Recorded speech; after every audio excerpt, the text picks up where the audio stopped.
दोस्तों, आप सभी को मेरा प्यार भरा नमस्कार। आज मैं आपको एक शिक्षणीय कहानी सुनाने जा रहा हूँ। प्लीज आप सभी को मेरा विनम्र अनुरोध है कि आप सभी इस वीडियो को अंत तक जरूर देखें और अपना सुझाव की कमेंट जरूर करें। हो सकता है आज की कहानी पढ़कर आपकी आंखों में पानी आ जाए, मगर मैं दावे के साथ कहता हूँ कि इस कहानी से आपको एक बहुत स्ट्रांग मैसेज मिलेगा, जो आपको और आपकी फैमिली को कोई भी ऐसा गलत काम जो इस कहानी के पात्रों ने अपने पिता के साथ किया है और करने से भी रोकेगा। आपको पता चल ही गया होगा कि यह कहानी एक बूढ़े मजबूर पिता की है। एक गांव में एक आदमी रहता था जो बहुत बूढ़ा हो चुका था, जिस वजह से उसे कम दिखाई देता था और बहुत कमजोर हो गया था। अपनी बची कुची जिंदगी अपने बेटे के साथ बिता सके इसलिए शहर में रह रहे उसके बेटे के घर रहने चला गया। बेटा एक शहर के छोटे मकान में रहता था। मकान तो उसका छोटा था, लेकिन उसके अंदर जो चीजें थी वह महंगी थी। उस मकान में बेटा, उसकी पत्नी और उनका एक 5 साल का बच्चा, यह छोटा सा परिवार साथ मिलकर रहता था। बूढ़े पिता के आने से उनके परिवार का एक सदस्य और बढ़ गया। यह पूरा परिवार रोज सुबह शाम डाइनिंग टेबल पर साथ में खाना खाया करता।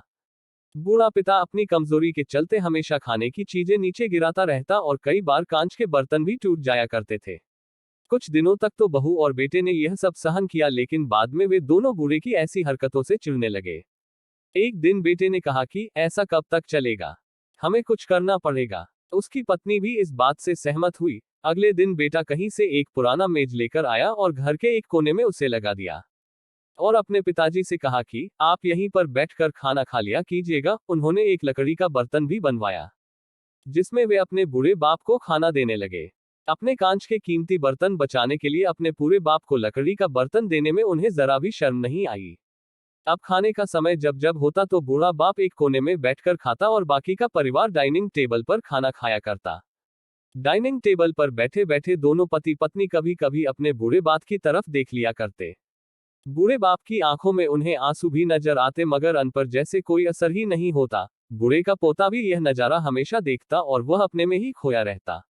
एक दिन जब पति पत्नी डाइनिंग टेबल पर बैठकर खाना खा रहे थे, तब उनका बच्चा जमीन पर बैठकर कुछ कर रहा था। उन दोनों ने बच्चे के हाथ में लकड़ी का टुकड़ा देखा, लेकिन उन्हें कुछ समझ में नहीं आया कि बच्चा लकड़ी के टुकड़े के साथ क्या कर रहा है।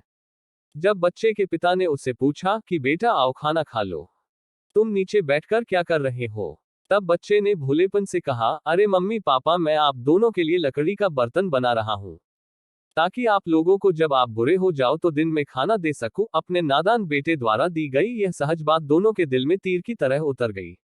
दोनों एक दूसरे का चेहरा निहारने लगे। बिना कुछ कहे दोनों की आंखों में पानी आ गया और उन्हें अपने भविष्य की किताब अपने आंखों के सामने खुलती हुई नजर आई। उन्हें समझने में ज्यादा देर नहीं लगी कि अब उन्हें आगे क्या करना पड़ेगा। अगले दिन कमरे के कोने से वह पुराना मेज हट गया और अब बूढ़ा पिता और बाकी का परिवार साथ में मिलकर फिर से खाना खाने लगे। बूढ़े की कमजोरी की वजह से हो रही गलतियां भी अब किसी को नहीं चिढ़ाती थी। दोस्तों, यह कहानी हमें बताती है हर वह पत्ता जो आज हरा है वह कल सूखेगा और डाली से नीचे भी गिरेगा। इसलिए हमें अपने बड़े बूढ़ों का हमेशा ख्याल रखना चाहिए और हमें हमारे माता पिता और बुजुर्गों के साथ वैसा ही व्यवहार करना चाहिए जैसा हम चाहते हैं कि हमारे बूढ़े होने के बाद हमारे बच्चे हमारे साथ करें। दोस्तों, आपको यह हार्ट टचिंग स्टोरी कैसी लगी कमेंट करके जरूर बताइएगा। अगर अच्छी लगी तो आप अपने दोस्तों और परिवार के साथ इसे शेयर कर सकते हैं और खास करके ऐसे लोगों के साथ जरूर शेयर कीजिएगा जिनका व्यवहार बड़े बूढ़ों की तरफ अच्छा ना हो। धन्यवाद। जय हिंद।